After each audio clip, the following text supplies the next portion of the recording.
boy, that feels nice. Just to hear that. That's the one ringing in your ears that you're happy to hear. And it means that class is back on again.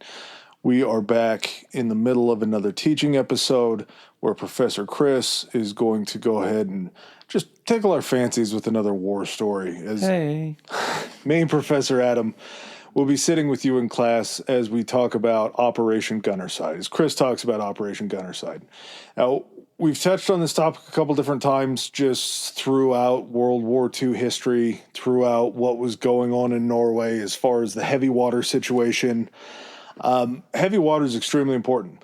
I looked up a bunch of very dumb facts on exactly what it is, how it's made, that you can make small amounts at home, but it's very important for its use in a nuclear program. We will get into the nuts and bolts of kind of the differences in how the Allies with the Manhattan Project developed it, and then why the Germans were going a different direction, but why it was equally as dangerous of a situation. Anytime Germany wanted their hands on something, it felt like it was going to be for bad reasons. And what's crazy in that, like, I didn't really know looking into this, is that they had a good head start on their nuclear program. And for some reason in my head, I'm thinking, first you have to discover the actual act of creating nuclear fusion, nuclear fission, things like that, and then apply that, anything that's invented, first thing they want to apply stuff to is military.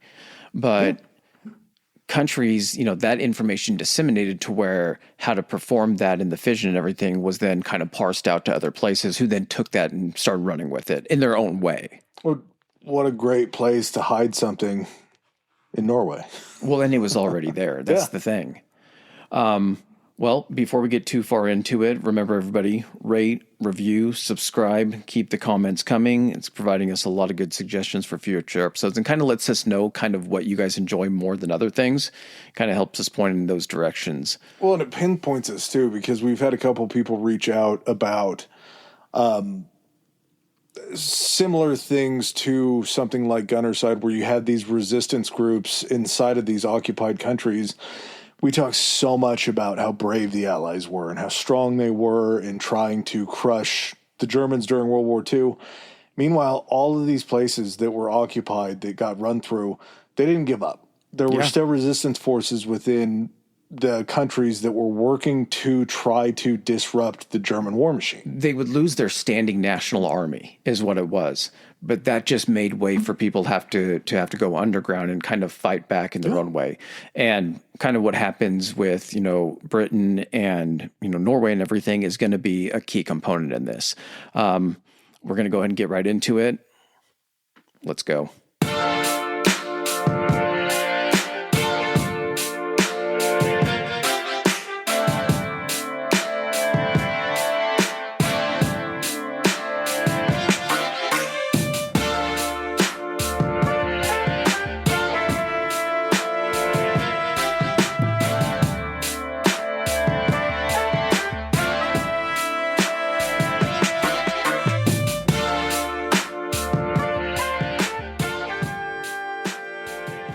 So we're going to go back just a little bit. December 1938.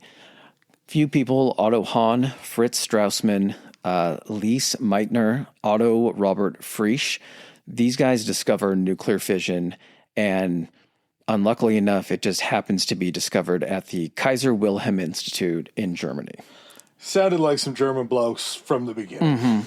So these are the guys that actually discover the process of fission. Fission being when you're able to take atoms and actually split them apart, creating the energy that's released when you actually split those atoms. Now, what they did was they bombarded uranium, I guess, with these slow-moving neutrons. I'm going to get technical here for a second, and even I don't understand what I'm saying, but they were able to then witness the fission that occurred when the uranium atoms then broke apart. And the raw material was plutonium, is that correct? I think it was uranium. Uranium was, didn't they turn uranium into plutonium? No, it was uranium into like boron or something like that. But they were able to tell that because it changed into something else that the fission process had occurred. In 1939, so it doesn't take them long, the Nazis formed what's called the Uranium Club or the Uranium Project. One of the guys that his name was really well known is Werner Heisenberg. He was actually a member of the Uranium Club. So as they're creating this, their intention isn't so much on nuclear energy in the form of being used to power things and everything. Hitler's looking at this and saying, with this type of, power, we could destroy entire cities. Is that where Heisenberg becomes Heisenberg in Breaking Bad? No. Okay. That's why he's so well known. Just another Heisenberg. Exactly. Gotcha. April 9th, 1940, this is when the Nazi invasion of Norway occurs. Now, they want Norway because Norway has all of those ports that border that entire area, looking out over to see Britain and that area to the left, and then also has a ton of iron ore deposits. So they need that for their war materials. As they start to invade Norway, this is before the invasion of France. This is as they're kind of working their way. I always try to remember it. They work their way kind of down and then back up Poland, and then they're working their way back up to Norway. They're just moving their troops a little bit at a time. Sweden is going to be neutral in regards to this. Norway's like, yeah, we're not really good with occupation and everything, so we're going to fight back. And they do actually, put up a little bit of a fight. The British Expeditionary Force basically lands kind of in northern Norway, because south is where the Nazis are coming from, and try to hold that portion. Doesn't really go well because they end up having to evacuate on May 25th of 1940. They do end up bringing the Norwegian leadership. They were shuttled back over to Britain, and they essentially maintained that Norway was under resistance, even though that they were occupied, because their government, a puppet government, was set up by these Nazi, basically sympathizing like Norwegian leaders. And there's like video and stuff that's shown during the invasion where people are like, going over there, throwing up the Heils and all that kind of shit. They find a guy that's going to cooperate with them and be basically a patsy and put him in control of Norway. That's kind of the longer version of what we talked about before Battle of Britain, huh? As far as like the fight up in Norway. Yeah. Yeah, okay. Yeah. So I was going to say, I thought we had just talked about it, because weren't they sending, there was the one time that they tried to send those bombers down from Norway? Yeah, and they just got crushed. Yes. Yeah. Okay. So that's why they had them up there, was because they had invaded that area. So they also, I think, bring back, not a huge portion, but they do try to kind of bring back some people from like Norway or Norwegian soldiers and everything. They know that they're going to have these resistance groups. When they pull out of these areas, it's not like, hey, we know that it's just you guys are going to roll over. It's like, we just can't lend our support at this point because we need to keep our forces to defend ourselves. This was also at the point too, when even though the Allies were having a little bit of success in Norway, the invasion of France started to kick off. And so Britain was like, fuck, which one is more important in this scenario? We got to make sure France tries to stay there. France is our doorstep. We kind of need to protect our doorstep. Exactly. And half of Norway had already been taken at that point. One thing that happens, though, while they're in Norway is when the Brits get down there, all their information is coming from like the Norwegian resistance that's down the south, telling them about troop movements. They're establishing these connections with the Norwegian resistance. Even for the brief time that they're down there, they're probably trying to equip them at least a little bit, especially when they know they got to pull out. It's like, we're going to try to leave you guys some stuff, what we can spare, to try to kind of keep this resistance going. Also, we now have this network that we can communicate with. You guys will we're going to keep you guys equipped with radios and everything, that you can keep us apprised of everything going on there. So what this ends up leading back to is the discovery of this heavy water situation. The resistance group finds out that the Germans are focusing on these areas where the heavy water is. It's not so much that they're focusing on these areas, it's that they take over the one place in the world where heavy water is being essentially produced. Yeah, okay. Like produced on in mass. Feels important. Yep. So the shuttle system between Norway and Britain that continued to operate from 1941 all the way through the end of the war was called the Shetland bus. And it was just a series of these fishing trawlers and fishing vessels that were taking people from Norway and shuttling them over to the Shetland Islands, and then they would be sent over to Britain. Of course, they would run into German patrols. They would have to try to hide their identities. There was a lot of risk to it that these guys, they ended up getting a ton of people over, but yeah, it ran the 4 years leading up to the end of the war. When the Nazis do end up capturing Norway, there was an area in southern Norway that they had already taken in like a county called Telemark, I believe. And it was the Norsk Hydro Heavy Water Plant.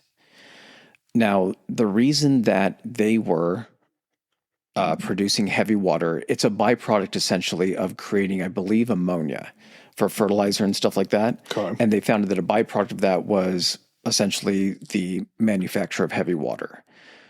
Heavy water, from a differing standpoint from just regular water, you couldn't tell. You could bathe in it, you could drink it, you couldn't tell the difference. One of the only times you could probably tell the difference if you don't have a microscope is by making ice out of it. Now, heavy water has its molecular weight is 20 and regular water is 18.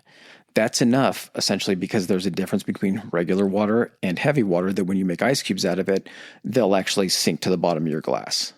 It's the easiest way I figured it out just doing the little bits of research is it's basically an enriched water. So it's a heavier, it's just basically the way that you can make it at home is you can't do anything with it, so it's not bad to say, but you would just basically boil water. You would collect all of the steam. You would then boil the steam that was collected, and you're taking out I believe it is, because hydrogen or water's hydrogen H2O, it's two H's. Mm-hmm. I believe it's taking one of the H's away, and it's basically just turning it into like a watery syrup. So as you freeze it, it's going to naturally sink because it's more dense. Somewhat, I think. The whole reason that it's sought after by the Nazis is because, kind of in the same way, if you go back and listen to the Manhattan Project episode, or even go listen to the Chernobyl episode, there's these things called moderators that occur either in a nuclear reactor or in a nuclear bomb. Basically, the moderator, when you have the process of fission and the atoms are, splitting and everything, you're creating a large amount of force. There's a container, like in a bomb, a container has to hold in that force for it to compress enough to then release that energy. If if the first atom that splits, it generates some energy and that shell or that casing breaks, all of that energy then is releasing out and it's not as condensed and it's not as effective as it is. So graphite is used, I think that was the one that was used during the Manhattan Project. And basically what it would do is it slows down all of the atoms and all of these particles that are bouncing around within this area. By slowing them down, it's more likely that they combine with the other atoms that are meant to release the energy, and it creates essentially more atoms splitting, but slowing it down enough that by the time it gets to bursting that containment shell, it has a lot more energy that it's ready to release. So that's why heavy water comes into play as far as the Nazis' nuclear program. The denser the water, the slower those electrons are. That's exactly what it is. It's not technically, it's denser, not from a sense that we can feel it, but from a molecular level, yeah, it's denser. And again, this is the only plant in the world that actually produces this in a mass amount. And I don't mean a mass amount in like gallons and gallons every day. It's producing very little while they're going through this, almost want to call it distillation process, something like that.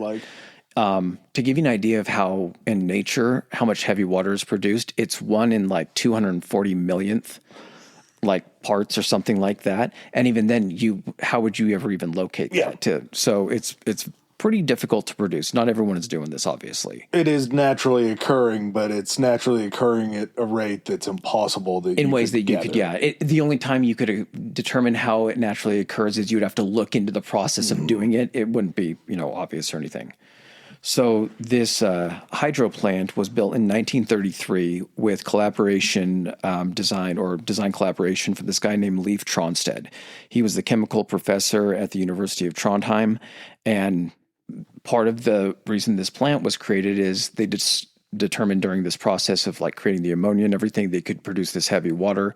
The heavy water could then be used for the Norwegian nuclear program, which I think was more designed to like create sustainable energy.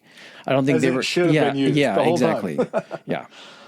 So as soon as the Nazis take this, they know what they have and they start ramping up production. They start having them create as much heavy water as they possibly can. Now, the reason that heavy water is also important is you need a certain amount of uranium to create, an effective explosive device or an effective bomb. The heavy water, because it slowed it down as a moderator, meant that you had to use less uranium because the atoms had more time to split because they were being slowed. So it was there were multiple advantages to utilizing this. And counter to that, had you not had that, you would have to then find enriched uranium to use in a different way. Yes. So you don't have to go to the trouble to finding enriched uranium first in order to put it into it. If you have natural uranium, you can just use that instead. It's probably more complicated, but I don't understand enough about it to. It was as close as I got in the 10 minutes I gave. So summer of 1941 rolls around, and the Norwegian resistance basically tells the Brits about this increase in production. And they were able to get this information through kind of some channels of Leif Tronstad, who also was friends with this guy named Jomar Brun, who ran the plant during the occupation. So Jomar is like, hey, Leif, guess what? They're dialing up the production of heavy water.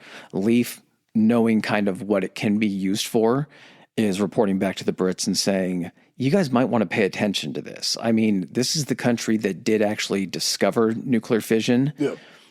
It looks like they're trying to kind of gear some stuff that way. So in September of 41, Tronstad, who was, again, the chemical professor for University of Trondheim, he was the guy that had initially designed the plant. The Nazis obviously know that he has some ties to this, and they start to actually gather some information that this guy is probably supplying information to the British, and we need to capture him. So he ends up making a break for it. September 41, he ends up leaving his house a day before the Gestapo show up. That's good timing. Now, because the country is occupied, he's having to try to get to neutral Sweden by any means necessary. And this involves, and this is going to be very prevalent during this episode, a lot of cross-country skiing. That was the way these people got around back then. And we're going to come to find out that they're very, very good at it. So he ends up like migrating his way across Norway in the opposite direction of Britain, because that's where Sweden's going to be, and makes it back to Sweden, I want to say sometime maybe late September, early October, and then in October 41 makes it to England. Now, he's offered work by their program. I believe also if he would have accepted that work, I'm imagining he probably would have been sent over to the United States to work on the Manhattan Project. Sure. But he was like, I'm not going to, if they're occupying my country, I'm going to be staying here and doing things that are going to help end the occupation. Got some prior engagements. And if anything, I want to actually go back there with the ability to fight. And they're like, you're too important of an asset to do that. So we're going to give you a position that allows you to kind of maybe oversee some of that. And that's going to be how you're going to be participating during the war. You skied right into our laps. Such an important man got on two pieces of planks of wood, I'm sure, at that point, and skied right into where we needed you to be. And I can't remember if he ended up flying from Sweden or if he took a ship, but... You think they made him water ski behind the ship just to keep the skiing up? No, I don't think so. I think they just needed to get his ass back over there. But I'm thinking if he was flying over there, you're still flying over Nazi-occupied Norway, possibly. Yeah. Or if you're in a ship, you're still flying in, the North Atlantic in that area there where there might be U-boats hanging around. So, yeah, everything's still at risk. Mm. But the fact that you want to go back really shows what type of guy this guy was. Absolutely. So the Allies are like, well, obviously, we just need to bomb the shit out of this plant. If we bomb it, they're not able to produce the heavy water anymore. And Tronstad is like, well, yeah, you guys can probably do that, but the distillation area is in the basement of this very heavily structured, concrete, steel, all that kind of stuff. And the fact that this thing is built onto a cliffside, I'm going to try to paint a picture for people that play video games here. There was a battlefield, I can't remember which one it was. It was Battlefield 1, or it was one that took place during World War II. I know they probably all do. But there's a mission there, I believe it's called Heavy Water. And the way it's changed up is instead of the people that we're going to discuss, it focuses on one character. And that is like a layout of how it takes place at the Norsk Hydro facility and everything. You kind of take the same route that these guys are going to take. But this facility is built onto the side of a mountain, which then on the other side of it is a ravine. So it's downhill side, this thing, and on the other side of it, like a 500-foot ravine. The ravine goes up on the other side, and to access this via road, there's a 1-lane, like 250-foot suspension bridge that goes across the ravine. It's really easy to defend. You just watch the bridge, and then from a natural defensive perspective, you're on the side of a hill and you're very small. Bombers are going to have a really hard time hitting you. And even if they do, this guy's telling you it's not going to damage unless you guys get a perfectly direct hit. Even then, it's probably not going to get down to the basement to knock these things out of commission. Being on the side of the hill is so advantageous because the way that they're dropping bombs back then, you kind of have to have a little area to pull up after you're dropping, right? I mean, they're dropping from high altitude. They're not getting low in regards to that. But at the same time, if you're on a hillside like that, a bomb is essentially just a weighted object that's gliding down. Yeah. It's heavy. It's not going to change course really heavily. But even if you get a hit on that thing, there's winds and everything like that in this canyon and ravine. It could blow something off course and move it just far enough to be an unsuccessful hit. Yeah, besides going in and trying to lay siege on there because you have to go down to go up, I mean, could you have just blown out the bridge and stop them from being able to transport anything back and forth, you think? No, because there was a railway line as well. Okay. Yeah. So there was another way to get to it. It's not advantageous to try to lay siege, but there is a way to get in and out. If you start bombing it, you also tell them that you're on to what they're doing. True. Which means that, hey, we just relocate this equipment and try to do this elsewhere, or we just fortify this area with anti-aircraft guns to where nothing can get in. Yeah. So you can't show your hand unless you're sure that you're going to be able to accomplish your mission. Okay. So he's also like, by the way, I don't want you even trying to blow this thing up because there's all of these vats of like ammonia. And there's an area called, it's spelled RJUKN. I don't know if it's like Rujkan, but this was basically the town that kind of supported the plant with like all of the workers and everything. They're right in the path of where this stuff would go down and it would poison the town. So I don't really know if you guys want to have, by trying to knock out this plant, want to have the death of all these people, because you're definitely not going to tell them to be evacuating. Yeah. Because that's going to tell them something's up. So they're like, okay, we'll go ahead and cancel out the bombing at this point. We'll try to come up with something else. And so they pass this over to the SOE. Hey, all right. Yeah, the Ministry of Ungentlemanly Warfare. Now, the SOE forms this. They put all these people that came from Norway that were like troops and that want to be trained in like special tactics, because they're going to be sending them in to assist with the resistance. They're also going to be sending them in for sabotage missions. They create this company within the SOE called Company Ling, and this was just strictly the like Norwegian group within the SOE. As far as the makeup, there has to be a lot of Norwegians that are going back with them, right? That had escaped over to Great Britain in the beginning? Yes, ones that had come over were just, a lot of them were looking for an opportunity to go back and fight, but with the means to actually do so. Yeah, and it makes them look even better, too, because they already have the natural camouflage of being from there, not trying to be somebody British acting Norwegian. A lot of times when they're sending these guys in, they're not sending them in the case of like, we're sending you in to join the resistance, to be seen, to walk around. We're sending you in because you know the terrain, because you're from here. You know how to survive in this area. You know how to speak the language in case you need to ask for assistance or find something. And in the case of capture, you happen to also look like them. And again, you speak the language. So it's trying to minimize that. Yeah. But at the same time, these are the people that are going to fight the hardest. Oh, yeah. By going back into their own country. And that are going to be the best at skiing. Yes, 100%. Yeah.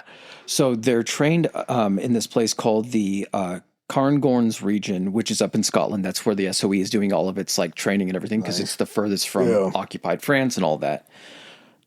They also train near a place called Avamore, and then also La Cailort. I probably just butchered the shit out of that. Sorry, Scotland. But there's 26 courses that they're going through this Company Ling in guerrilla warfare, mountain survival, sabotage, armed combat, unarmed combat, and they're gearing up a group of these guys to be able to go in and do these special operations missions. Now, they're also training a bunch of like British commandos as well to do this. So much so that they are able to get information coming out of Norsk Hydro about people that have knowledge of how the building is set up, that can basically just walk them through and be like, how many feet is it to this? And then what room do you go into? And they build basically a mock setup of the hydro plant out of like plywood and however they would, in order to train these guys for this infiltration that they're going to be doing. They know they can't bomb it by the air, but they know if they send in a team, they can try to take this thing and then just destroy it, not leave anything for them to use. It's such a unsung hero to have the people in the background, like we've talked about with the Ghost Army and everything like that, to be able to have basically a set designer that can build you something foot by foot that you can go ahead and just run dry runs through. Mm-hmm.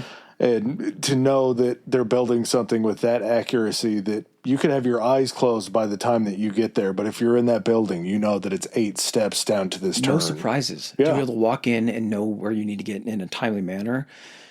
Also, I kind of, to put everyone in the mindset for this, nobody knows how far advanced anybody else's nuclear program is going. It's a race, and you have no knowledge what the position of the other racers are. As far as the United States and the Allies are concerned, the Nazis are probably ahead of them, considering the fact that fission was discovered in their country and they still have some of these people working on it. Yeah. So a mission like this isn't just like, hey, let's try to deny them these assets. This is something saying, hey, this is a component that we know that they need. If they care enough to produce it, then we should care enough to destroy it and keep it from them. And the documentaries, the guys that did this when they were doing the documentaries were still alive and they were talking about it.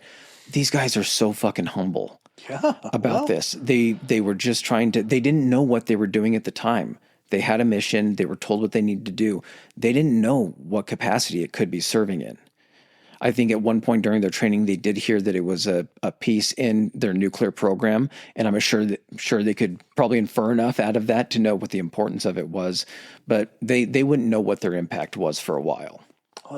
After so many years of this and seeing what else happens during World War II, you can know how important the mission was that you just took part in. Yeah. But at the same time, trying to explain that so early in the war with so much left to come, it's like that's a very important piece, because you're talking 1939, right?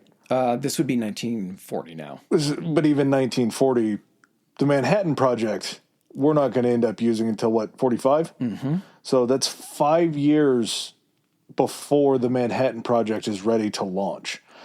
And you have the Germans who, like you were talking about, discovered fission. They're getting a component that you're like, oh, we could use. They know enough to already wrap up. They've already got this part figured out. Yeah. They just need the components. Mm-hmm. Yeah, exactly. So the first group of people that are sent in here, it's called Operation Grouse. This is actually separate from Operation Gunnerside, but still just as vital. It's the first part of this. So these guys, Jan Anton Poulsen, I forgot. We had someone that told us, is it Canute or is it just Nut? I think it's Canute.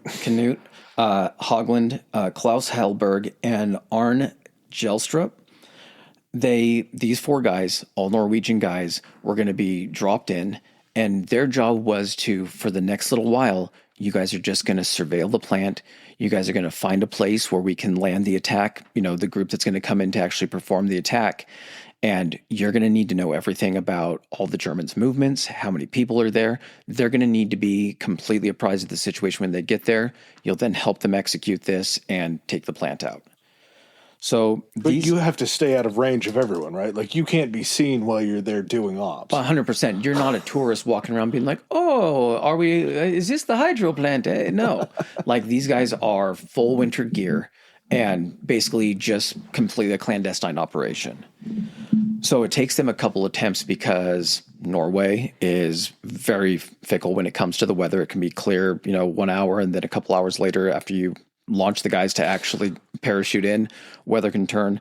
But they're actually, think on their third attempt, they're dropped out on October 18th, 1942. So we're into 42 now. They had to have time to plan this mission and train these guys. And they're dropped about 18 miles away from the Norsk Hydro plant. So at a site, where they couldn't be seen or anything, and are dropped with all the supplies that they're going to need. This wasn't a situation of like, hey, you guys are going to hook up with a resistance and they're going to help you get this accomplished. It's, we're sending you in with what you're going to need to survive for the time frame it takes for us to then launch this other portion of the mission after you guys have done all of your surveillance and scouting and all of that. Yeah, the supplies are time sensitive.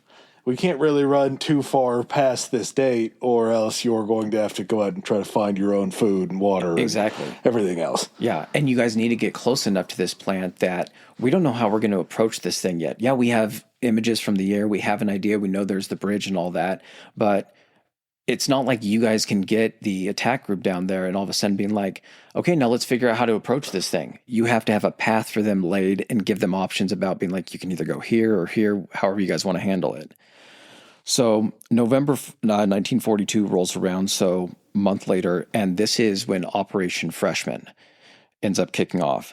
Now, Operation Freshman, the goal of this was to bring in the attack squad that would actually be launching the raid against the hydro plant. 39 Brits were going to be towed in 2 gliders by 2 Halifax-like medium bombers. And Operation Grouse, they had set up, they were on the area that this telemark area was. It was a high altitude plateau. So they were going to set up these landing fields. They had some lights and everything like that. And they set up like a landing strip for these 2 gliders that were going to come in, unload these guys, and then they were going to make their move on the hydro plant. Where the hydro plant was, what time? Like what o'clock? I'm not sure what time. It was a nighttime glider. But I'm talking about like, were they up like 11 o'clock to the plant? Or were they 1 o'clock as far as the layout? They weren't landing it close. It was like them landing miles and miles and miles away and then moving in on foot. Yeah, but like northwest of where the plant was? I'm not sure exactly. Because the plateau is going to have to be higher, correct? Correct. So they're coming down to... They were on the plateau, and the plant, it wasn't like the hillside of the plant formed the plateau.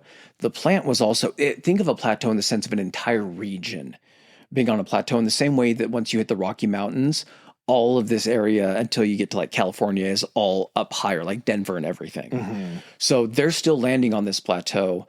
The plant just happens to be in a ravine in the plateau. Oh, okay. Gotcha. Yeah. All right. So 2 gliders, or the 2 planes, take off towing the gliders. And as they start getting over the drop zone, the weather starts kicking in and they can't really see shit or anything like that. One of the Halifaxes, I believe, starts to go down, releases the glider, and the Halifax ends up crashing, and then the glider ends up crashing into the mountain and kills everybody on board.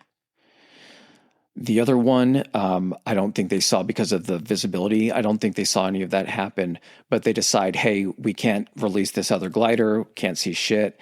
And the only reason the other glider was released is because the plane was going down and had to release it just out of desperation. But the other one starts to turn around and head back toward Britain. And ice buildup starts happening, the weather and everything. And so I believe they end up having to cut the glider loose in order to even save the plane and just hope that the glider can make it down. It ends up crashing, coincidentally enough, into like a mountain in a very similar region. So it must have happened very quickly. Some of the guys die in the crash.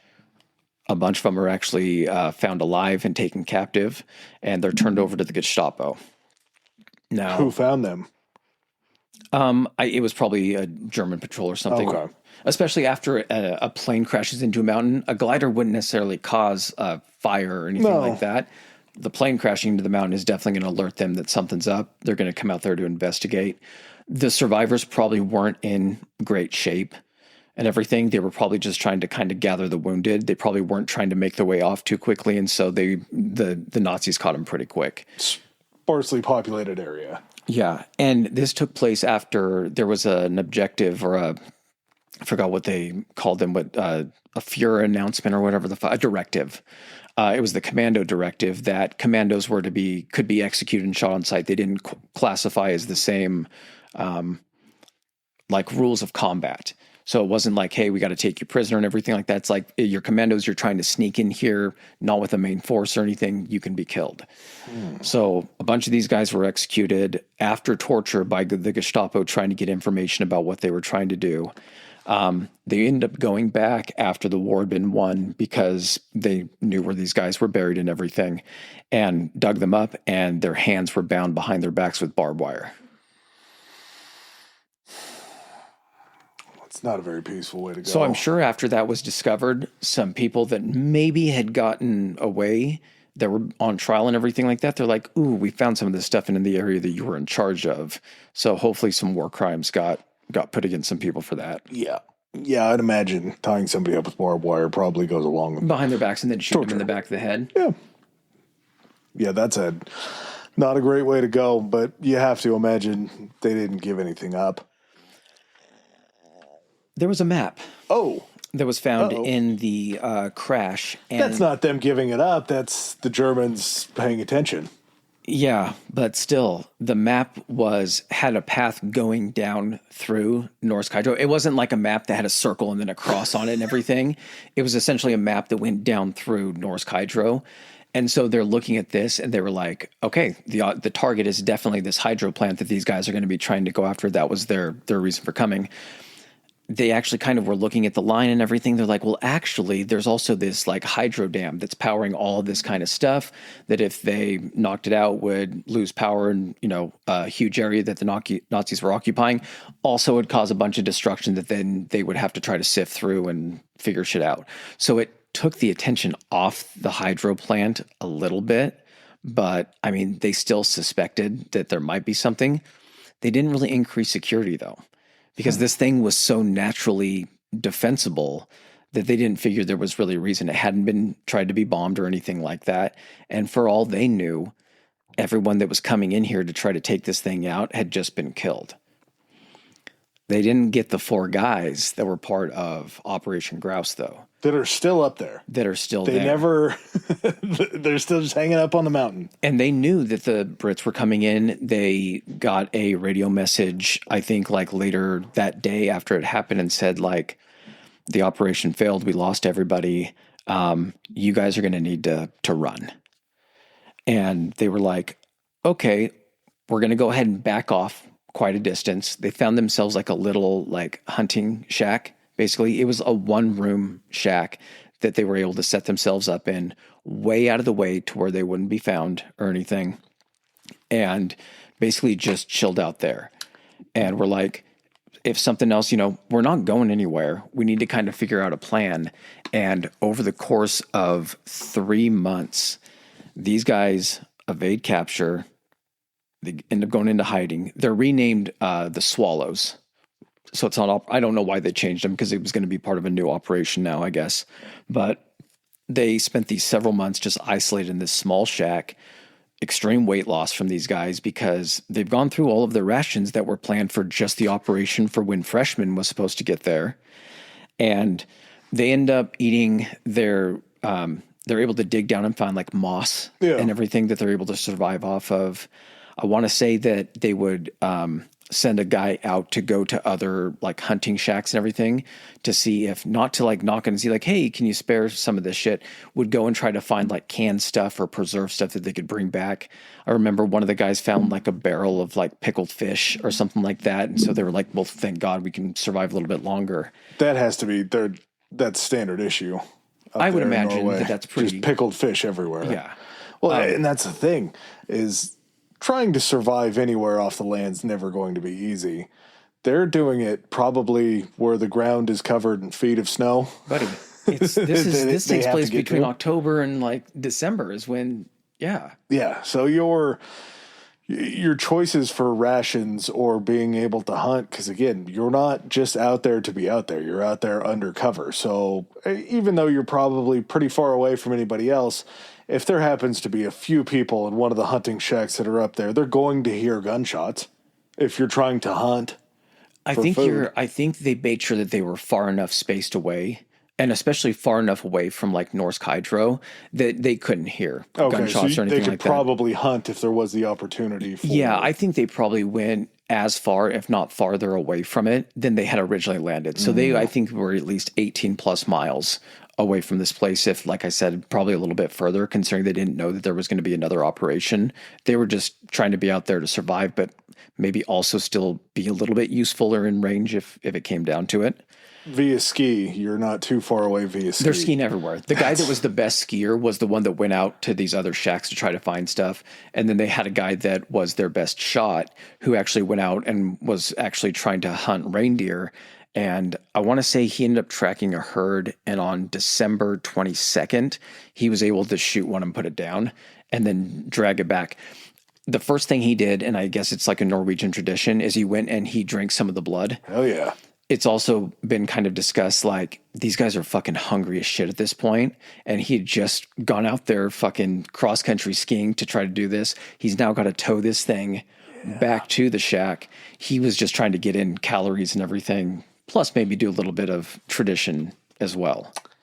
Well, yeah, the tradition, because this guy had to have been Norwegian, right? Yes, yeah. All the members of the grouse, now the swallows, are Norwegian. He's just doing something that he's done his entire life, while at the same time, because there's no way he dragged the entire thing back, right? He probably quartered it into cuts and skied them back, because a reindeer is not light. No, but at the same time, if he maybe had a sled with him or something like that, or was just dragging it across the snow, I don't know. They got it back because they pretty much used, these are guys that, spoiler alert, end up surviving.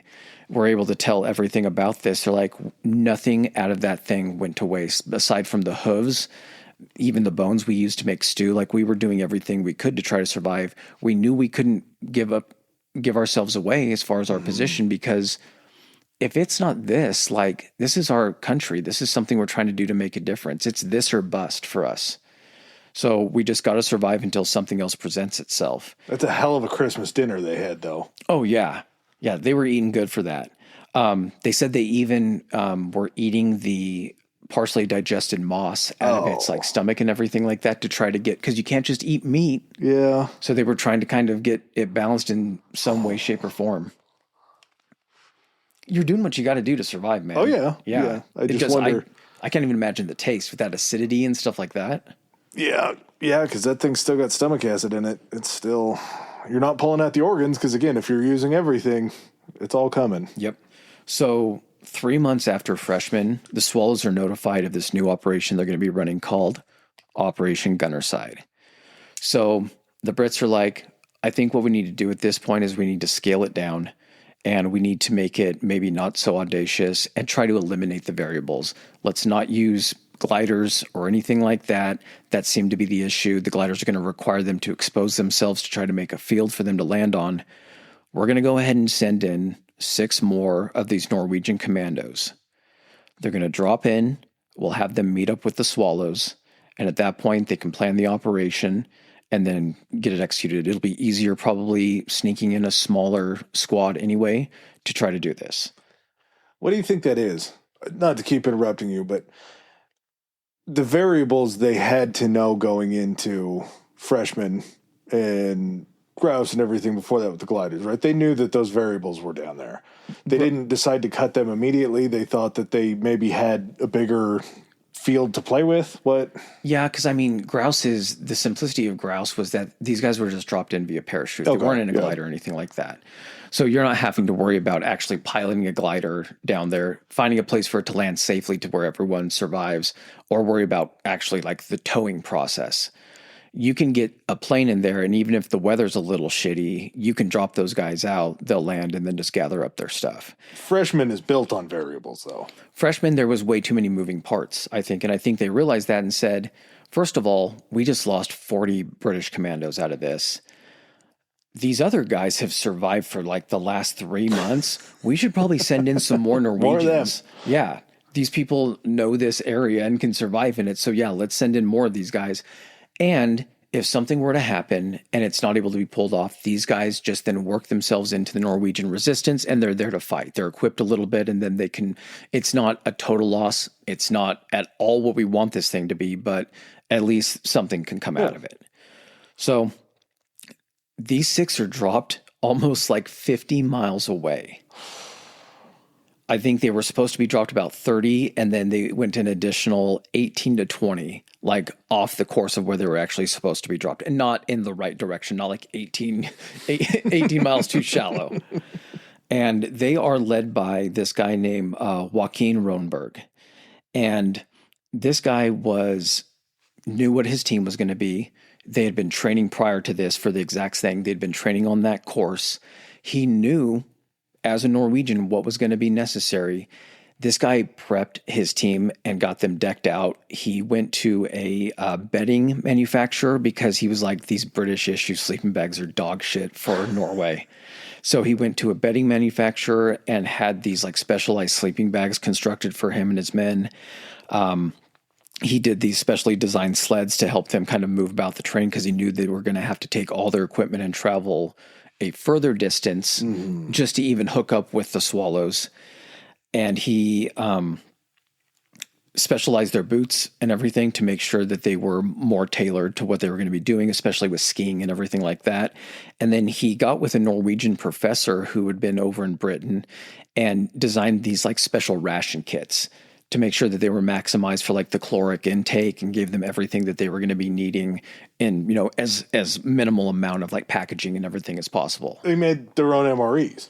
Pretty much the K rations or something like that. Cool. Yeah. So this guy is like, 6 of us are going in here to try to accomplish this. We probably have a little bit more insight into this mission as to what the stakes are because we've been hanging out here in Britain for the last 3 months. We saw what the Brits dedicated to this first go round, 40 of their commandos. They're now sending in just 6 of us. We can't afford to lose a man. So we got to be completely prepared for whatever's going to happen. So this guy that's going to be, once they end up getting on the ground, I'm going to discuss that a little bit more, but the second in command is going to be a guy that's already there. The Knut Hucklet is going to be one of the guys is going to be like the second in command on the ground. The leader of this operation is going to be Ronenberg. The other guys that are going in are Casper Idland, Hans Storhag, Einar Skinnerland, Berger Stronsheim, and Friedrich Kaiser are the other of the 6 that are going in as part of Operation Gunnerside. So they're flying over 18 miles off of their actual drop zone. They end up dropping in. At this point, too, it was showing their interviews about them talking about dropping in. And he's like, when we dropped in, if you know, you're separated out quite a bit. We're also dropping with white parachutes, wearing our white gear, and we have to land, try to group up, but then also our stuff gets dropped out. We're not carrying all this stuff because there's so much of it. Like we can't have our skis strapped to us. Stuff is getting dropped out in these big like circular capsule pod things. So they said once they dropped down, they dropped into like a fucking blizzard. And so the wind is catching these pods and just dragging them across this wide open ground. And they're running they don't have their skis at this point. They're running in the snow trying to track this stuff down. They eventually, after, what's probably a little bit of a nightmare, gather their equipment, strap on their skis. They had decided that they were going to prevent reprisals in case they got captured, to prevent reprisals against the Norwegian people, they were wearing British issued military uniforms underneath like their white snowsuits. Love it. Yeah, you got to protect your populace. Yeah, exactly. So if they were going to get captured. What did they do with the parachutes and everything? They buried them probably? Yeah, so the parachutes that they came down on were white. The ones that came down with the pods, because the pods were white themselves, so if they just landed, they wouldn't be able to see shit. I think they were striped red. So they obviously had to get those things down quick as well. But yeah, they would bundle them up and then just bury the shit out of them in the snow. So they get equipped. They're heading, I think they hunker down a little bit throughout this blizzard. After it lightens up a little bit, it takes them 5 to 7 days to end up meeting up with the Swallows. So they're just cross-country skiing this entire time. And they meet up somewhere between February 21st and February 23rd. So they get there, they hook up with the Swallows. I'm sure there's probably at least a couple days before they actually launch the raid to catch them up to where everything is, all the information they've seen. I want to say after this point where they knew about Gunnerside, the Swallows had kind of repositioned themselves back closer to the hydro plant, just to be able to then get a better eye and say, okay, we need to kind of refresh our memories and refresh information in case anything has changed. They went down and did their scouting thing.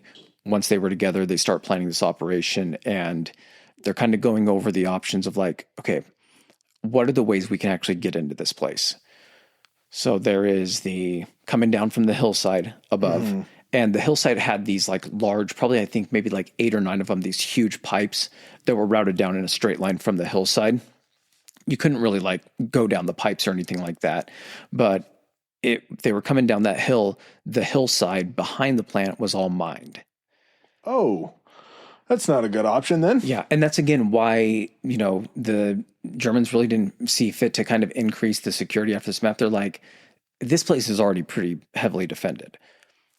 The other option is they have the bridge, single lane, 250-foot long bridge. It's a choke point. You're not going to make it over that. Like, there's lights on it and everything. You're going to see it coming. 250 feet is. They've got machine gun nests that are positioned for security there. It's suicide to go that route. The other route was to have to travel down into the ravine, cross over the partially frozen over stream that was down there, and then go up a 500-foot cliff on the other side. And that would lead you up to the railroad tracks, which were perched on the side of this cliff where this train was. And they would then follow the rail line all the way into the plant. The rail line was there because that's how they would load up the heavy water and then take it down to be shipped and everything. So instead of Ronenberg just making this decision, he's like, well, let's put it to a vote. We're going to go ahead and vote whatever people want to choose. I think there were a couple people that actually wanted to do the bridge. Oh. I have no idea why, but it ended up winning out that they were going to be doing the ravine.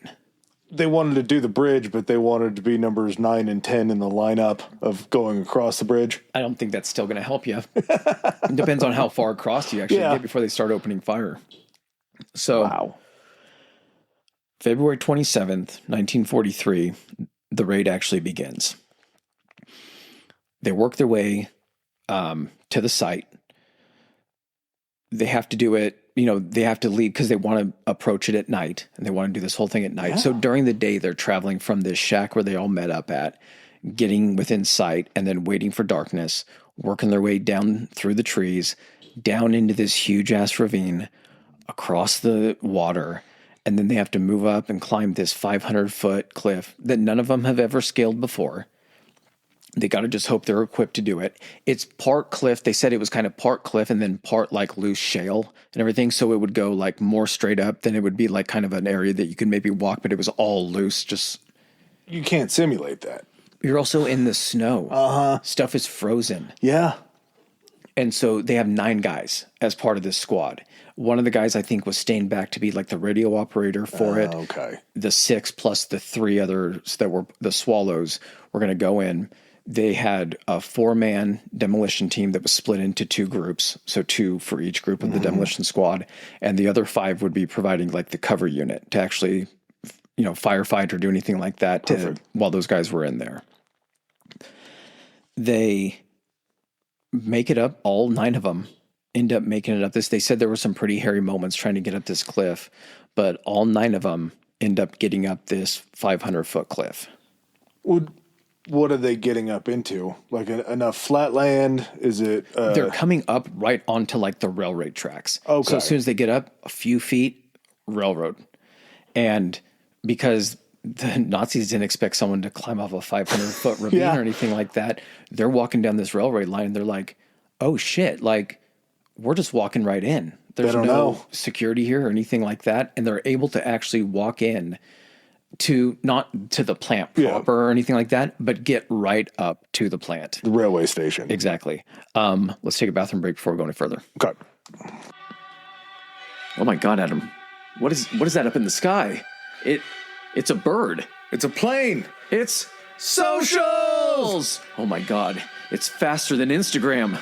That's historically high pod on Instagram. More powerful than X? It's historically high, historically HI on X. Able to leap tall threads in a single bound.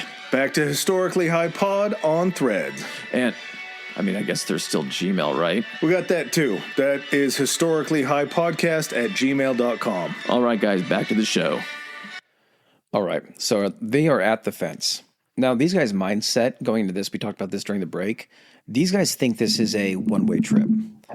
They don't know how heavily this place is going to be guarded. The way that it's been explained to them, the importance of this would make you think that there would be just a division of Nazis guarding this place. So they're pretty shocked at this point that they've gotten up to the fence.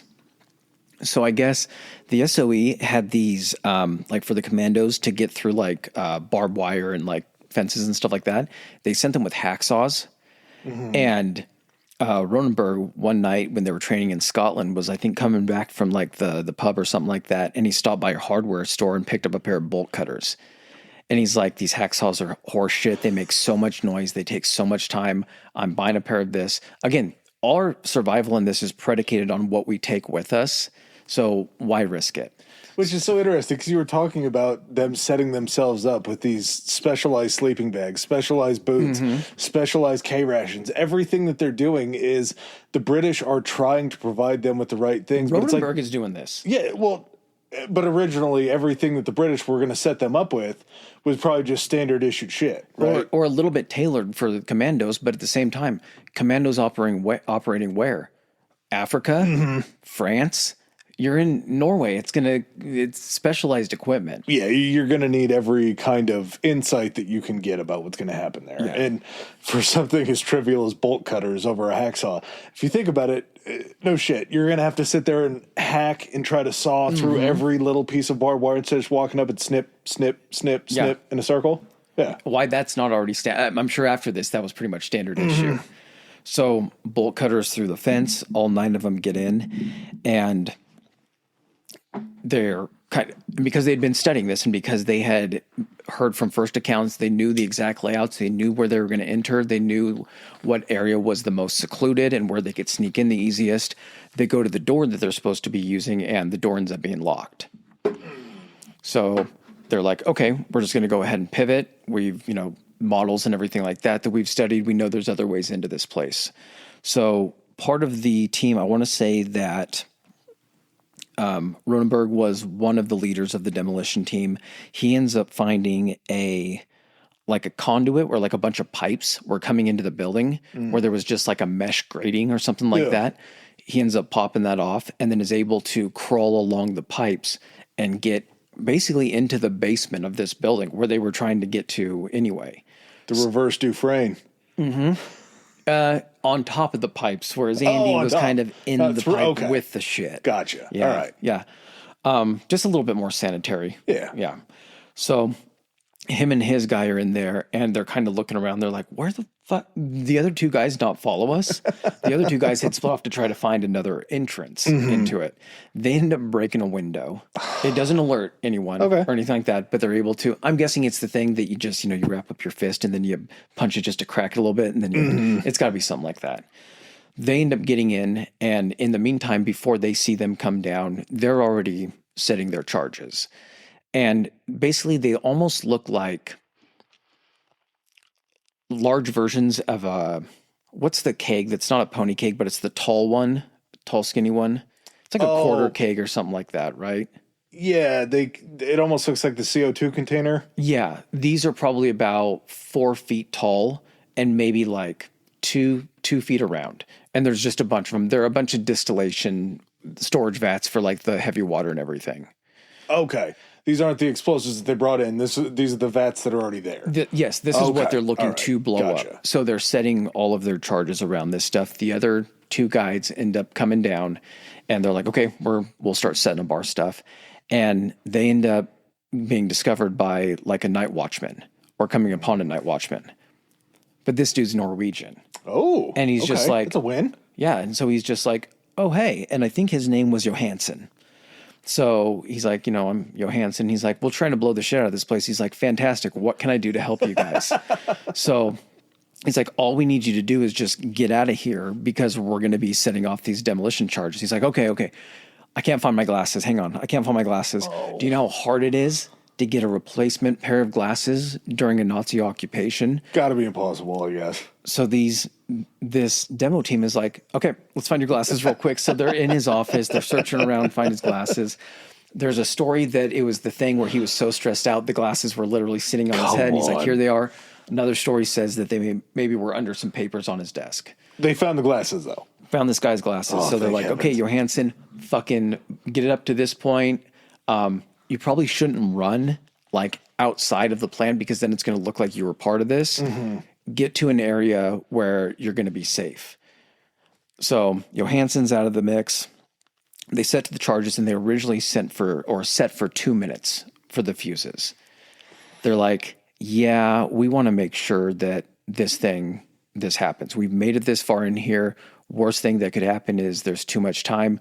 We could get discovered any time now. They could rush down here. They could disarm. So they set them for 30 seconds. Come on. They start them, back out through, and I'm not sure if they went back out through the pipes or if they went the other way that the guys had broken a window and maybe gotten through that way. They end up getting out. And the one of the guys that was doing an interview was talking about the explosion. He's like, we definitely heard it, but it wasn't what we thought it was going to be. Usually you see like for demolition and things like that, and even the things we trained on, there were these big, loud explosions. It was in such a confined area. It almost sounded like the way he compared it, he's like, I've heard 2 cars hit each other at Piccadilly Circus. It sounded like a car accident at Piccadilly Circus. It was just the crunch, a thud and a crunch, but they knew because they went off that it had destroyed everything that they had intended to destroy there. So as far as what they were aiming to achieve, they weren't ever going to get deep enough into the facility to hit the bottom storage facility, right? That was what they hit. Okay. Yes. But wasn't part of the rationale of not bombing because they couldn't get deep enough to get down into it? Correct, but because it was in the basement. They had been able to get into the basement through like the pipes and then also through like stairwells and everything. And it took them 30 seconds to get out. Yeah. Wow. Well, not even necessarily to get up out of the plant. Oh, just to get out of the range of the blast. To get out of the range, because again, It's Gotcha. Also got doors to this room and it's a sealed area. Okay. So they do this thing and they seal it to keep the blast in to cause as much damage as possible. All right. Same page now. Okay. So the blast was in a confined enough area to where even if it wasn't low enough, it would still be blowing down into. Yeah, these were like the production / storage tanks for this stuff. Gotcha. So they were taking out a stock that they already had and also stopping their ability to produce more of it. And the intention here also is that, again, they think they're going to be found out any minute. They have their cyanide capsules and everything sewn into the lapels of their jackets. They're ready to take those if it comes down to it. And they end up coming back out, and the cover team, they come out and the cover team's like, yeah, we're done. They're like, yeah, we're done. Like, oh shit. Like no one's responded. Nothing's happened yet. And these guys end up getting out of the plant and strap on their fucking skis again and make a bead for the town, the Rouge or whatever it is, the town below them. How shocked is the radio operator when he sees them coming back? They don't cross paths? No, they don't go back to the shack.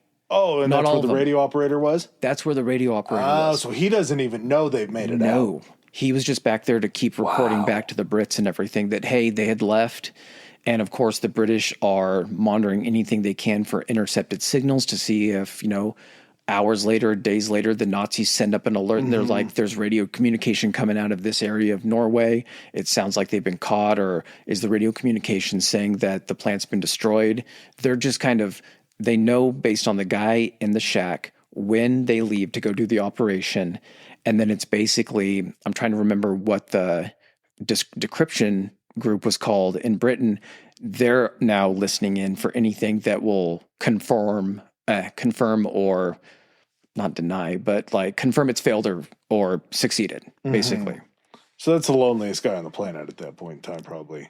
Yeah, just hoping that your guys were able to succeed, but not really knowing until the Brits know and then radio back to you, or one of your guys maybe comes back. Well, what are you going to do once you you got to get out eventually, right? Like, if all goes well or if all goes wrong, are you skiing back to try to find resistance to then get into to try to get a lifeline back to Britain? I guess if you're Norwegian, you're probably just going to stay, right? It's kind of both, actually. So they're not heading technically into the town. They're just heading in that direction. So, and because I believe it's downhill, so they're able to escape as fast as possible by heading in that direction. The 4 guys that were on the demolition team, they just book it for Sweden. This is all arranged too. It's not just like, hey, hey fuckers, we're leaving. Good luck. This had been decided. The 4 demo guys were going to go back. They were going to get back to Sweden. One of them, at least they're like, one of us has to get back to let them know that this thing succeeded. These 4 guys end up leaving. The other guys, the 5 others, are like, we're going to stay here. We're going to go and keep an eye on things around the area, and we'll help out the resistance however we can. Wow. So Sweden is 200 miles away. Now, the guys, they're not all going together. They're basically like, we can't all stay together. We're all going to take different routes to Sweden. So one of us at least has a chance of getting back. So 4 of these guys are branching off by themselves to go 200 miles cross country in the snow to make it to Sweden, to then try to get themselves back to Britain. The other guys end up kind of, again, spreading themselves out. After they discover what happens, I believe it's the guy that's in charge of the occupation of Norway. He comes down, he surveys the damage and everything like that, and he reports back that is the most splendid coup I have seen in this war. He looked down, he saw how they got in, the damage that they did, that they were only trying to do this, and that they had got out without a shot being fired. This was on the Norwegian side or on the German side? The German side. So even the Germans were this impressed? Yes. Wow. His name was General Nicholas von Falkenhorst. He was the head of the German forces in occupied Norway. Yeah. And he just had to tip his cap. Be like, we had no idea they were even here. But this launches an insane manhunt. Yeah, I can imagine. They've discovered this. It didn't take the Germans long. This happens, they escape, but it's easily by later that night or the next morning when they actually discover this has happened. Everything's on high alert for the area. Of course, the immediate area is going to be under lockdown. So these guys are trying to spread out, as much as they possibly can. About 3,000 Nazi soldiers are sent out on this manhunt. And these are guys that are not just like going door to door in houses and things. This is guys spread out in lines on skis, combing territory, looking through all these little hunting shacks and everything. One of the dudes, just to kind of focus on him a little bit, his name is Klaus Hellberg. And he ends up getting discovered, and he's by himself out in this little hunting shack, and basically looks out his window and sees this line of Nazi troops coming toward him on skis. He grabs his skis, grabs his clothes, throws his pack on his gear, and heads out the back door. They're in visual sight of each other at this point. They see him leave, and they're in pursuit of this guy. It's not all 3,000 of them, of course, but it is a large group of these Nazis trying to chase this guy down on skis. And it is the way he describes it. They've done like little reenactments of it and everything like that based upon his accounts. He's at some points, he's maybe 200 to maybe 100 to 200 feet ahead of these guys. And then they start closing distance a little bit on him. But he's outside of rifle range? These guys, so that's kind of my initial thought of being like, so these guys didn't just stop and try to take shots at him or anything like that. These guys had been cross-country skiing just to try to get to this guy. And then as they see him start leaving, they could try to shoot him with rifles, but that's unslinging them from their backs, moving their ski poles, trying to pull up and shoot this guy while completely out of breath from having just been cross-country skiing. And so, no matter how long that takes, he's another 100 feet away. However long you have to take to stop to try to take your shots, that's just distance that he's gaining on you. So he is in a race with these guys, and it is, even like in the reenactments, the way they make it look, it's the slowest, most tense chase you've ever witnessed. You're watching this group of like 10 of these guys that are just following him, and then one by one they just start gassing out. And the Nazis, this guy's Norwegian, he's fucking used to it. And these are, German soldiers that were sent up here. Yeah, maybe some of them were sent up here because they had skiing experience, I would assume, but not enough. They're just dropping back until finally it's 1-1. It's Klaus and this other guy. Come to find out, this other guy was a German downhill skiing champion. So as they're going over flat land and elevation is starting to change, Klaus starts to notice, he's like, I had the advantage on this guy uphill. I could gain distance uphill, but every uphill has a downhill, and he would gain the distance back on the downhills. And I got to a point where I ran out of uphill. And this is taking place over the course of hours and probably miles of them doing this. It gets to the point where this guy is maybe 15 to 20 feet off of him, and Klaus just turns around on him and pulls out his pistol. The other guy pulls out his pistol. The other guy's fucking gassed as shit as well and can't get he shoots a couple wide shots on him. Klaus fucking puts him down. Oh, man. Doesn't even take a beat. Holsters his gun, turns back around, and starts fucking hauling ass. Everything, just leaves the guy dead in the snow, as he should have, and everything. But it's just, you're stopped there, you're 15 feet away, you guys are, you're pulling out, and you're just, and like trying to kind of move to the side a little bit, and yeah, Klaus ends up tagging him and killing him. That's not the end for Klaus. You're still not in Sweden. Klaus is still not out of the woods yet. You didn't get that 200 miles. As he's still trying to get away, Klaus ends up, everything's snow. You can't really see a lot of like swift elevation change. He ends up falling off a little bit of like a ledge and ends up breaking his arm. So now he's got a broken arm. He goes in and he has to try to see a doctor at some point. So he's coming in, he probably has a backstory of what he's trying to do. And he ends up getting discovered in town by these Germans. And they're like, what are you doing here? Who are you? And he's like, I've actually been trying to help with this manhunt you guys are. There's been word out that you guys are trying to catch this person. I was actually out there trying to help. It's how I broke my arm. He ends up convincing this group of Nazis that he was just trying to help with the manhunt, and then they end up letting him go. That superhero that you guys were chasing, that guy that was like the Flash on the skis that ended up shooting that guy back there, that super soldier, the guy, that T-1000 that's kicking your guys' ass, I was just trying to help you find that guy. I don't know if they knew about this guy, but they just knew that anyone that was coming in for an injury or anything like that, they were just trying to interview everybody. I'm sure. So I'm not sure how hard it was for him to convince them, but still, the simple fact that they have him in their hands, and then they're just like, all right, get fuck out of here, I guess. Just slowly talking himself up. That guy that just blew everybody else off the line and was just the best skier ever. Only a Norwegian could catch a guy like that, not you stupid, slow Deutsch bags. Yeah, exactly. Riding around on your skis. I heard that the last guy that tried to catch him got shot. We should probably stop chasing him, I think. Yeah. I think you guys maybe peel off. I'll go see what I can find. So he's still working his way towards Sweden. He can't go to the fucking coast. There's no way for him to get across. So Sweden's kind of the only option. So as he's working his way towards Sweden, he ends up staying in a hotel. And as he's staying there, there are some Nazi officers that are there. And I guess they are trying to pick up on some Norwegian women and everything. And the Norwegian women are just like, no, go fuck yourself. Like, we don't like you. Being pissed off about this, they end up requiring a search of the entire hotel. They're like, fine, if you're going to fucking reject us, we're going to try to catch people on something and make your lives hell. He ends up getting picked up, not because he's Klaus, Hellberg that shot this. No one knows who he was that chased him and everything. They just know that he was someone staying in this hotel. And as repercussion, they're putting these people on a bus to send them to a concentration camp. He gets loaded up on the bus, and as the bus is in transit, he jumps off of the bus. Come on. Re-injures his arm, but then ends up escaping. Makes it to Sweden. Wow.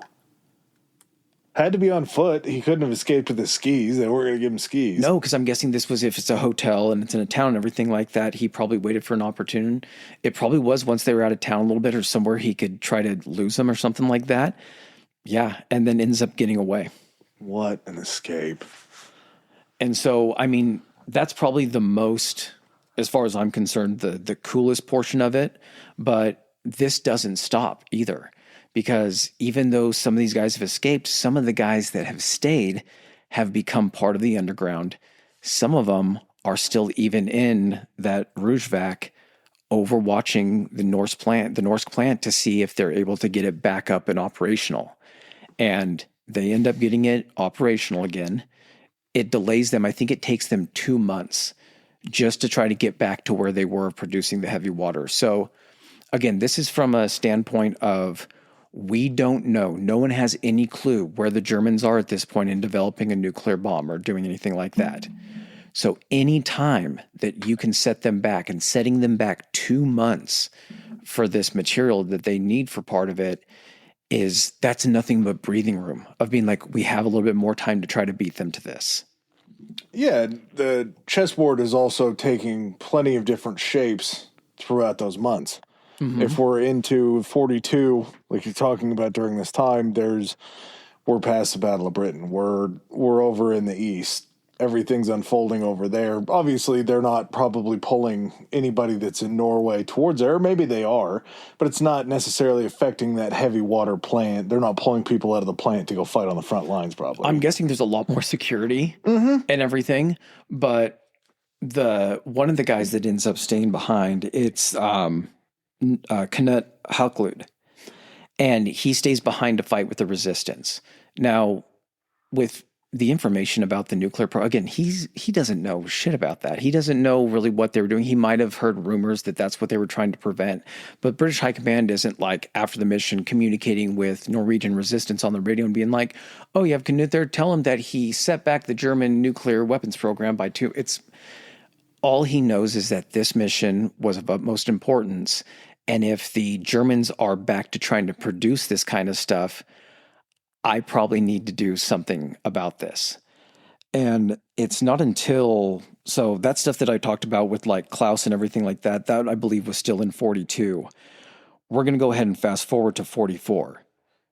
Halklid is still there fighting with the Norwegian resistance. He's still in the area keeping an eye on this hydro plant.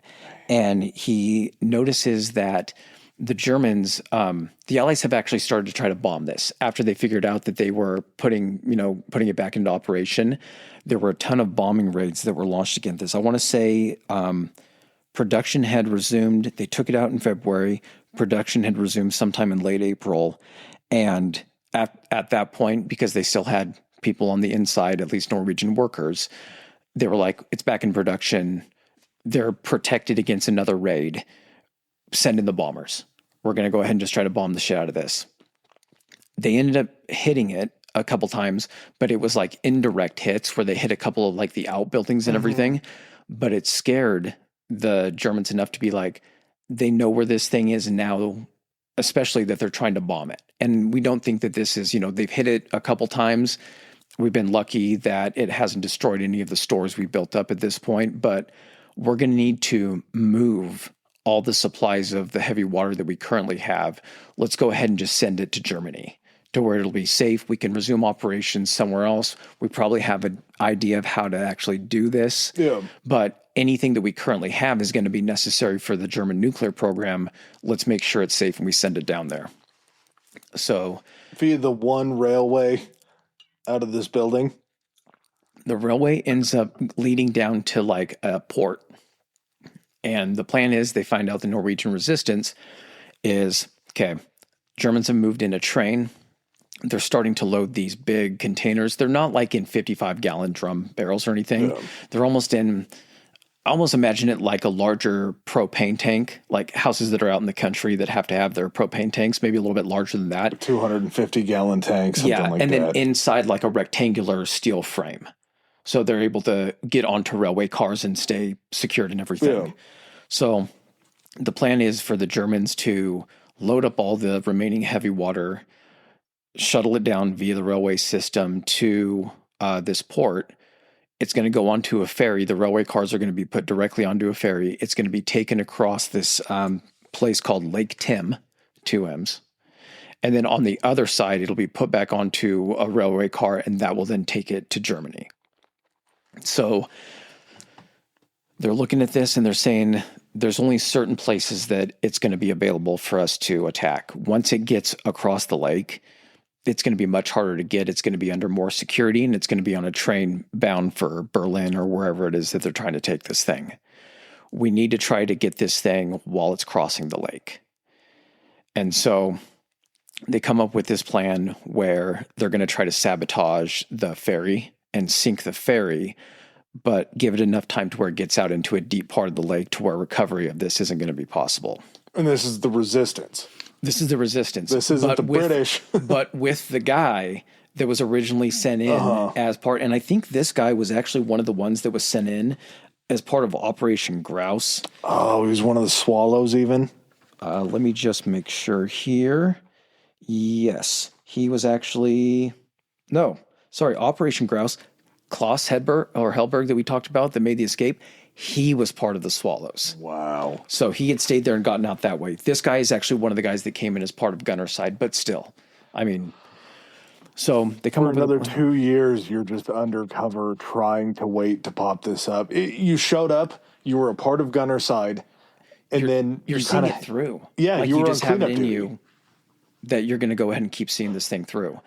So they noticed that prior to the actual heavy water, it hadn't gotten down there yet or anything like that. So they're looking at this ferry, they're looking at the port, and they're like, man, this thing isn't very well covered. Like, there's not a lot of security around here. And the port and the ferry are also run by Norwegians. They're just working, they're having to do what the Nazis are telling them to do. It's a day job. So they end up going down there and they're trying to scout it out a little bit and everything. And it turns out that one of the guys in the resistance knows one of the guys that actually works on the ferry. So he ends up getting his attention and distracting him. And, I forget his name. Hucklid ends up going below decks, gets down below like where the hole is, like the bottom and everything, and ends up planting a couple demolition charges down there. I want to say from the time frame that they had planted them, they were set to go off within like maybe a 4 to 6 hour. I'm probably butchering that, but it was a series of hours later to give them enough time to load them up and then get out further into the lake. So they end up getting out of there. No one suspects anything. A little bit later, train comes rolling down. They unload, I think there were like 4 or 5 of these big containers of heavy water. They load them onto the ferry. Ferry ends up taken out. It does suck because there are also Norwegian like civilians on this ferry and everything like that that are working it. But I mean, in the grand scheme of things, with what they suspected they were going to be able to do with this kind of stuff, it was definitely a decision they had to make. And these charges end up going off right when they should, right out in the middle of the lake. This thing goes down so fast because it just blows the bottom out of this ferry. Wow. And all of this heavy water ends up sinking to the bottom. I think they said they were able to recover, like through recovery efforts, maybe like 1 or 2 of them, but the rest of them, and that also took additional time because then they had to get a ship out there that was able to go down to recover these things. It just kept putting delays in trying to get this stuff usable back to Germany. The heavy water is what sunk it, you think, just because of its weight within the water and being heavier than the waters around it? It just dropped everything with the weight of it all? They said a couple of them did float, and it's only because they were partially full of heavy water, so there was still enough air in there inside a sealed container to keep them floating, but the majority of them were filled enough that the weight did actually drag it to the bottom. So they did technically use the physics of heavy water. Yeah, in that situation to make sure they stayed down to the bottom. But it turns out that, and I'm not, this isn't to take anything away from these guys. Once they were able to, after the war, look into everything, they were able to determine that the German nuclear program wasn't as far along as they thought it was. The heavy water that they were able to procure wasn't enough for them to do anything, but you got to ask how much of that is because they were prevented from getting more of a supply 100%. Of that and everything, or they kept getting delays in trying to get that kind of stuff. And they just didn't have the amount of resources or focus on trying to get that program. When stuff starts going bad for them, we're talking, this is happening between 42 and 44. They know that they haven't taken Britain. They know there's a buildup. North Africa is going on right now. There's a lot of other things they're trying to focus on. Barbarossa is going on at this point, everything, or they're fighting against the Soviet Union. So their eyes aren't as focused on their nuclear program as we suspected. But again, at the time, you got to imagine if we're so focused on this, of trying to develop this atomic bomb, they have definitely having that head start of having fission discovered back in 38 or whatever. They've already got to be ahead of us on this. It's a race to the finish line. So, hindsight lets us know that the mission itself didn't have the impact that it initially thought it was going to have. But during that time frame, that was literally, that could have been the war right there. You don't fight wars in hindsight. Yeah. You fight wars on the potential for what your enemy could do. With the information that you have on hand at the moment. Yeah, and this was a very vital thing that was going to, you can't look at it the other way. Had they gotten enough heavy water, had that 2 months not delayed enough, had that storage that they had already had there that they blew up, had that reached Germany, would it have changed anything? The craziest part about this story is the actual mission itself, the act of the raid itself, ends up being one of the easiest things that they actually do. The hardest part about this is the 4 guys that went in initially that had to survive for months, just foraging off the land and everything like that. They were saying that during that time of year, there was 6 hours of daylight. You're in a shack with 3 other dudes. There's 6 hours of daylight. You can't go out without getting completely bundled up. You're starving, but yet somehow you're still holding out because you know that you have a job to do and there might be another opportunity. The monotony of that situation of knowing that you're undercover, you're there, you need to protect, you need to provide and do all that. But at the same time, there has to be downtime. And what do you do during that downtime? You can only plan and surveil so much. You're trying to find something to eat. Yeah. Basically. And then after the raid goes off and these guys are like, oh shit, like we're getting away. We're at least getting down the hill. Mm-hmm. Nothing's been alerted. You're like, well, shit, now we got to try to get back to, some of us have to try to get back to Sweden to let them know what's going on. Like, that's 200 miles away. Now that seems like the hard part that we're going to have to do. The other guys are like, we're going to stay here to make sure that we keep eyes on this and try to help out the resistance in any way we can. So their job is just as hard. But they end up getting back. They said that, I want to say there's a statue or something erected in Norway somewhere that has the names of all of these guys, along with the names of like the 39 British commandos that ended up dying during Operation Freshman. The interviews, though, with these guys, I think there were maybe 4 or 5 of them that did interviews. They just talked about it as if it was nothing spectacular. They're like, it was our country and it's something that we had to do. We knew it was important and we knew that it would have an impact and it could prevent, that doing this act, if we did this correctly, it would give us more of a chance to get our country back than not doing anything. He's like, the decision was easy for us. Absolutely. It's like, we were prepared. We thought this thing was going to be a suicide mission. We thought even if we got in there, set them off, that we would be swarmed and everything. We would have to take our cyanide capsules. And then all of a sudden we're out in the open and on the run. And in, Klaus's case, he was on the run for a while. And yeah, man, his story is just insane, to get captured several times, but then still somehow escape. But then they're interviewing him and he's just like, yeah, he's like, I had my broken arm and then it was in the cast and then I jumped off the truck and I was able to get to Sweden. It's like, how the fuck are you just talking about this so matter-of-factly, man?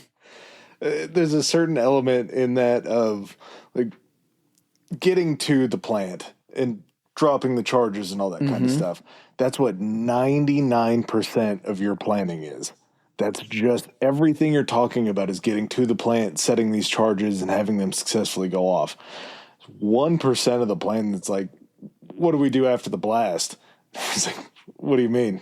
We're going to shoot it out with the fucking Nazis and you're going to have statues. We're going to make sure that everybody knows your guys' name. They're like, but no. what if we get out alive? Like, yeah, sure. So like how if many you of get us? out alive? Okay, so like if you're saying like during the firefight, because someone has to get out to give word.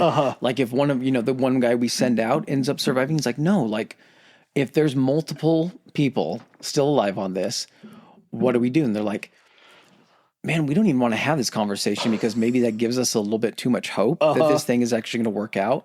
And then you got to imagine when they're skiing down that hill after doing that and they don't hear the alarms going off just yet or anything like that. They're just like, oh shit.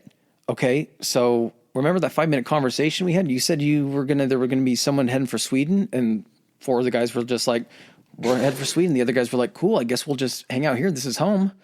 We heard that part of the plan. We're headed back to Sweden. Everybody else forgot what they were supposed to do. Like, we'll just hang out. They called it first. They called Sweden first. Everybody called dibs. It was the guys down in the demolition while they were down there. They're like, okay, so an alarm hasn't been raised yet. We might get out of this thing. Of course, it's going to be predicated with what we see topside when we come up to the cover group. But guys, if we get away with this, we're heading for Sweden, right? They're like, yeah. Okay, make sure you guys call dibs on it, that we're going for it. The linchpin of the whole operation becomes the Norwegian that couldn't find his glasses. Had that guy been a German, had that guy been maybe more supportive of the Nazi cause, just really anything other than what they found in that room, and that guy that couldn't find his glasses. Johansson, the unsung hero of the Operation Gunnerside. Johansson was just loved his country enough not to say a word. Yeah. But yeah, this one makes me more excited to do other like special operations and everything like that. Kind of going into different countries. I'm excited to do the French resistance, but this also makes you realize that every single country that was occupied had a resistance. They have their stories, they have their fights. And yeah, that's one thing I'm really looking forward to digging into. There's so much emphasis, just like we started talking about this episode, there's so much emphasis on what the Allies did on the battlefield, but the little things that prevented potentially bigger things were fought just tooth and nail. They were fought inside these countries of occupation. Never heard about until long after. And they are considered heroes in their own countries, but because of the overarching stories of World War II, they don't make it to the United States. Exactly. We're too busy patting ourselves on the back for what we did. And this doesn't even have a fucking Wikipedia page. Really? Yeah, you just have to go into, I think it's Nazi nuclear sabotage or something like that, and it breaks out all the different ones. And Gunnerside has like a paragraph on it that it talks about. I'm like, there is no fucking way that this should have this little information. But then thankfully other places, some like Norwegian backed places, will have a lot of information on this because, again, like you said, these guys are national heroes, as they should be. It is a bummer that it takes work to get your story out. Yeah. But, I mean, World War II is something that you can take pride in even if you were an occupied country because there was still a fight. Yeah. All right, guys. I know this one was a little bit shorter, but hopefully you still enjoyed it. And I guess we'll catch you on the next one. Peace.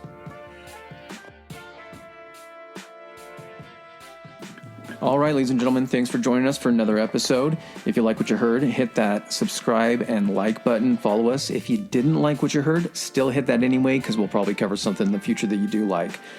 Please follow us on our social media. Adam, hit them with it. Our Instagram is historically high pod, historically high pod, and we are on Twitter at historically high. That's historically HI. All right. And if you guys want to send in any feedback, suggestions, hit us up on those two, or you can even do it on Gmail. It's historicallyhighpodcast@gmail.com. Thanks again. Peace.